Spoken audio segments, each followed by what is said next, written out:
En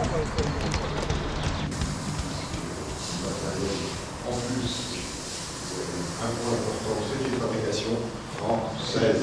D'accord ? Je demande de redire à chaque fois, c'est bluffant. C'est bluffant, sincèrement. D'ailleurs, comme je vous l'ai dit tout à l'heure, peut-être le laisser là, mais les demi-puissances, tout cela. Bon, la programmation des luminaires. Moi, je vais vous dire, je viens des automatismes, donc j'ai fait de l'intelligence réseau. Donc on est aujourd'hui... Avec Frédéric Stella, donc responsable produit LED, vous présentera ensuite donc, les développements LED et la spécificité des LED et ce qu'on peut faire au niveau énergétique et éclairage grâce au LED. Donc depuis 2004, Eclatech et GHM ne sont plus chacun de leur côté tout seuls. C'est le groupe GHM Eclatech qui a été constitué par l'achat par GHM Eclatech. Donc c'est un groupe familial, nous sommes assez fiers de le dire. C'est la production, vous voyez que là on est dans la production de précision puisqu'on va s'adresser au secteur automobile, à des pièces de moteur.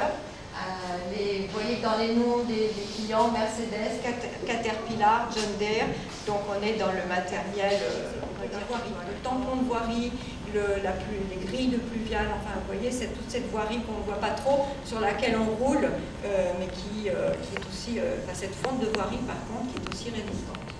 Donc vous voyez, au total, 10 usines dans le secteur de la métallurgie qui représentent à peu près 2000 emplois.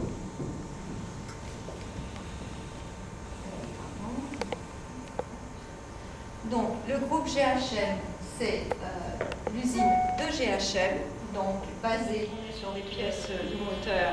Il n'est pas question de jouer avec les millimètres. Il y a une grande précision qui est demandée et vérifiée. Et voilà, vous avez ici un certain nombre de types de pièces, donc ces fameuses roues dentées, ces fameuses roues crantées, ces fameuses pièces de moteur. Vous voyez qu'apparaît par exemple le banc Flore, ce banc qui est lié au candélabre qui est présenté à l'extérieur.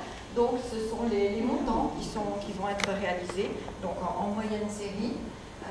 D'autres pièces de moteur qui vous parleront peut-être plus qu'à moi d'ailleurs, qui sont peut-être plus repérées. On passe de zone de travail, là on voit le travail sur l'acier, donc les fameux trapèzes qui vont permettre de fabriquer par roulage les mâts, donc pliés multipans ou cylindrophoniques.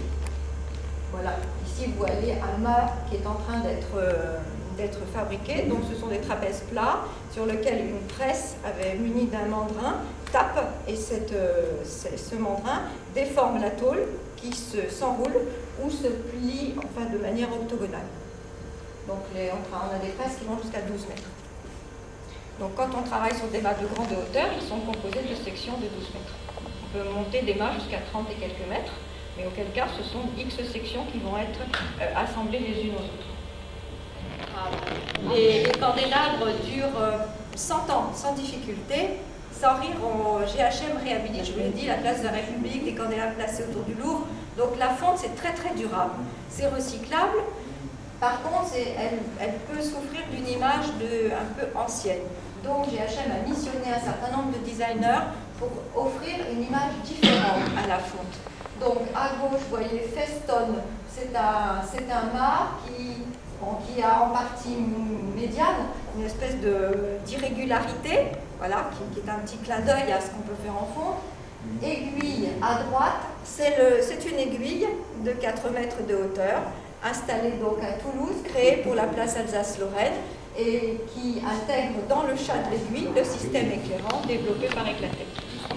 Donc on peut viser à une certaine intemporalité.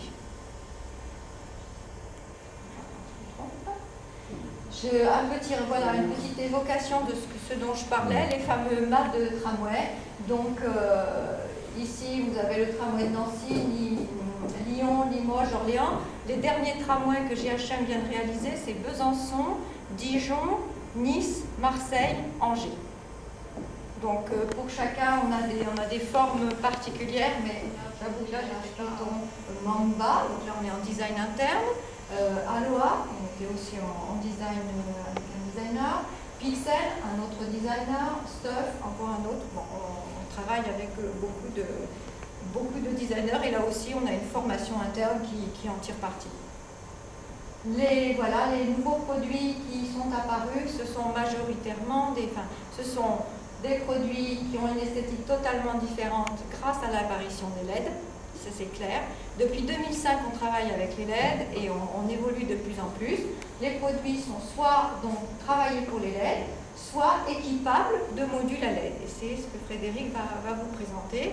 Donc le module à LED, que vous pouvez voir par exemple dans Moana, et qu'on peut mettre dans Éclat, permet de rééquiper une lanterne existante, de la déséquiper, de la rééquiper. C'est la version la plus simple et la plus confortable. Nous travaillons impactant dans l'espace visuel. Dites tout, Moana. Vous avez cette présentation avec elle. Donc moi je vais faire une présentation sur la technologie LED, donc je ne serai pas trop orienté produit, ce sera plus sur la technologie, la technique LED, pour vous faire un petit peu un point sur l'état de l'art, l'état des lieux, où on en est et où on va. Il faut savoir qu'Eclatech a commencé à travailler en 2003 sur la LED, avec une demande de financement chez Oseo. Et notre première installation LED, on l'a faite en 2005 dans un quartier de Lille, et ça fonctionne toujours très bien. Ce que j'appelle standardisation, ça va être plus, on va dire, la normalisation. Je vais vous faire un petit rappel sur le composant LED. Donc pour certains, ce sera peut-être la découverte, des rappels.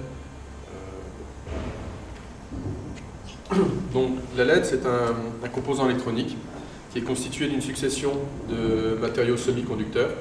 Lorsque ce composant est traversé par un courant, il émet de la lumière. Généralement, la lumière est bleue. C'est pourquoi on met une couche de phosphore dessus pour que la lumière devienne blanche. Je vous ai mis ici une petite photo d'une LED. Donc, vous voyez la lentille primaire, le petit dôme, la puce avec le filtre phosphore, donc la partie émettrice qui se situe en dessous, le boîtier, et puis les différentes connexions pour souder le composant sur le circuit imprimé. J'ai mis également à côté une photo d'un circuit imprimé, qu'on appelle PCB, Printed Circuit Board. Ils sont généralement en aluminium. Bon, je dis généralement parce que ce n'est pas toujours le cas. Il y en a des fois qui sont en matériaux FR4. Vous voyez les circuits imprimés. Plus de puissance, une température de jonction qui augmente, et la température de jonction jouait directement sur la durée de vie du luminaire et du composant. Donc le paramètre important, c'est l'ampérage, et c'est un compromis, une solution complexe qu'il faut bien prendre en compte lors de l'alimentation des luminaires. Je parle des LED, je vais quand même faire un rappel sur les lampes classiques que vous connaissez tous bien, peut-être mieux que moi même. Donc je vous ai mis un tableau là, sur des puissances de 150 à 400 watts avec